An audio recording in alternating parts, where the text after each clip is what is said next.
households, both alike in dignity, in fair Verona where we lay our seat. From ancient grudge break to new mutiny, where civil blood makes civil hands unclean. Now, in Spanish. Dos casas, igual en dignitario, en Verona. From forth the fatal loins of these two foes, Sexo! a pair of star-crossed lovers take their life. Los enamorados mueren. Whose misadventured, piteous overthrows do with their death bury their parents' strife. Y mueren otra vez. The fearful passage of their death-marked love and continuance of their parents' rage, which naught but their children's end could remove, is now the 2 hours' traffic of our stage. 2 horas es muy complicado. Which, if you with patient ear attend, what here shall miss, our toil shall strive to mend.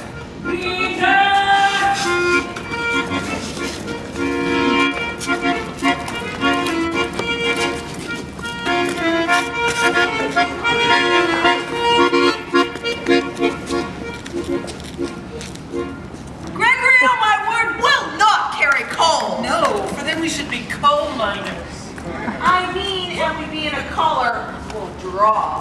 Aye, while you live, draw your neck out of the collar. I strike quickly, being moved. Oh, but thou art not quickly moved to strike. A dog of Montague moves me. Oh, to move is to stir. To be valiant is to stand. The quarrel is between our masters and us, their men. 'Tis all one.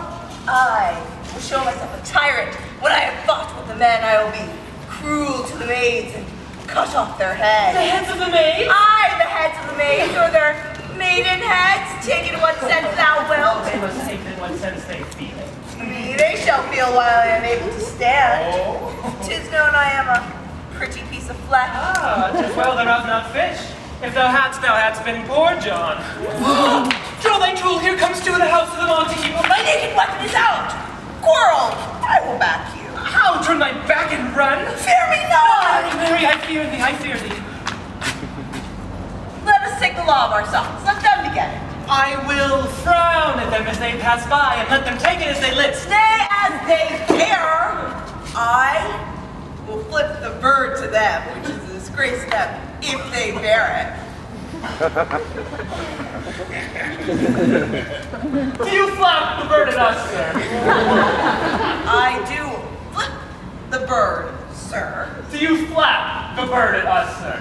It's the law of our side if I say I. No?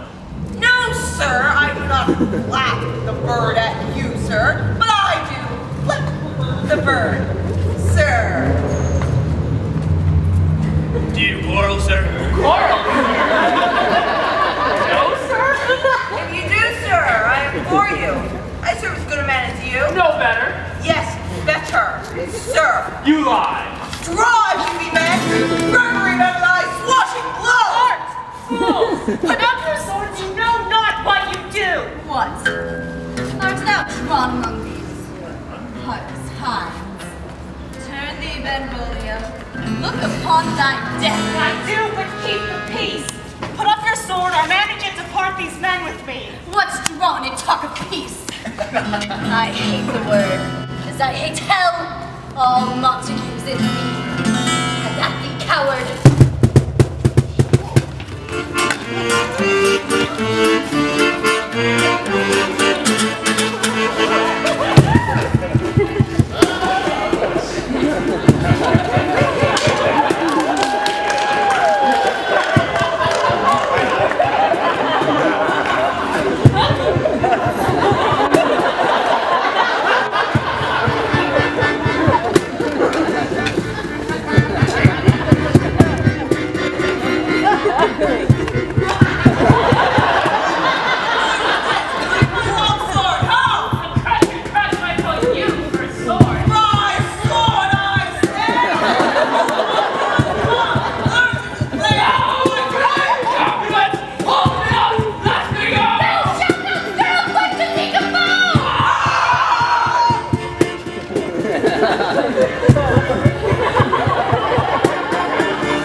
Oh, you men, you beasts that quench the fire of your pernicious rage with purple fountains issuing from your veins on pain of torture from those bloody hands. Throw your mistempered weapons to the ground and hear the sentence of your moved prince.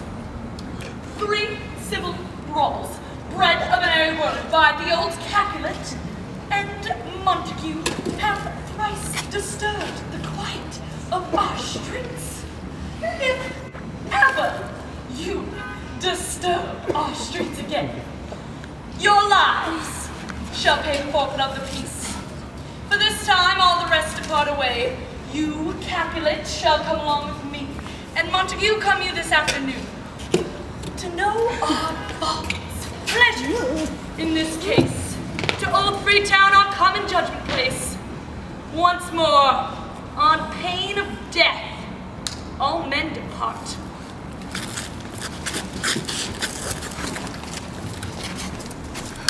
Oh, where is Romeo? Saw you him today? Right glad I am he was not at this fray. Madam, an hour before the worshipped sun peered forth the golden window of the east, the troubled mind drave me to walk abroad, where, underneath the grove of sycamore that westward rooteth from the city's side, so early waking did I see your son. Towards him I made, but he was ware of me and stole into the coverts of the wood. I, measuring his affections by my own, that most are busy when they're most alone, pursued my humor, not pursuing his, and gladly shunned who gladly fled from me. Many a morning hath he there been seen, with tears augmenting the fresh morning dew, adding to clouds more clouds with his deep sighs. But all so soon as the all-cheering sun should in the furthest east begin to draw the shady curtains from Aurora's bed, away from the light steals home my heavy son, shuts up his windows, locks fair daylight out, and private in his chamber pens himself. Black and portentous must this humor prove, unless good counsel may the cause remove. Do you know the cause? I neither know it nor can learn it of him. Have ye importuned him by any means? Both by myself and many other friends.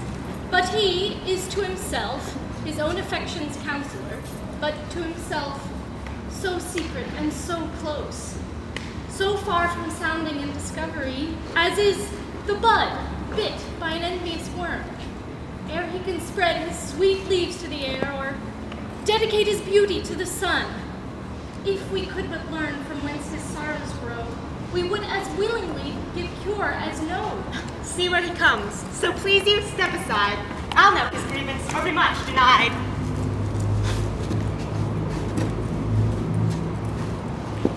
Good morrow, cousin.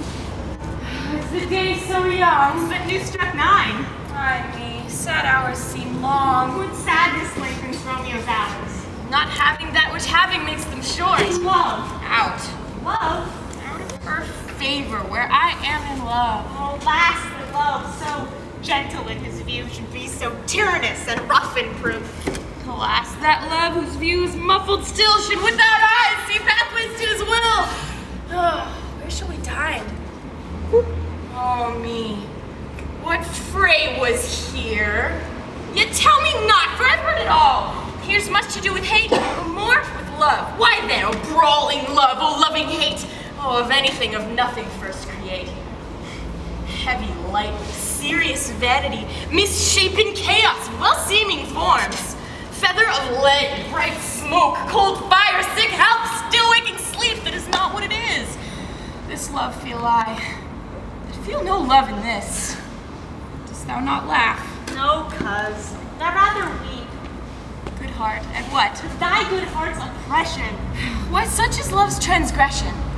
Griefs of mine own lie heavy in my breast, which thou wilt propagate to have it pressed with more of thine. This love that thou hast shown doth add more grief to too much of mine own. Love's a smoke, raised with the fume of sighs, being purged to fire, sparkling in lovers' eyes, being vexed, a sea nourished with lovers' tears. What is it else? A madness, most discreet, a choking gall, and a preserving sweet. Farewell, my prize. Soft, I don't go long. And if you leave me so, you do me wrong. himself. Not Romeo, he's some other where. Tell me, sadness, who is it that you love? What? Shall I groan and tell thee? Groan? Why no. But, sadly, tell me who. Bid a sick man in sadness make his will. A word ill-urged to one that is so ill.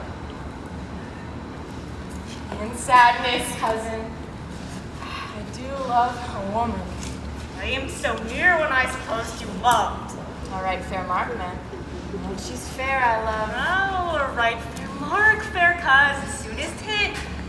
Well, in that hit and miss, she'll not be hit with Cupid's arrow. She hath Diane's wit, and in strong proof of chastity, well armed. From love's weak, childish bow, she lives unharmed. She'll not stay the siege of loving terms, nor bide the encounter of assailing eyes, nor ope her lap to saint-seducing gold. Oh, she is rich in beauty, only poor that when she dies, with beauty die her store. Would she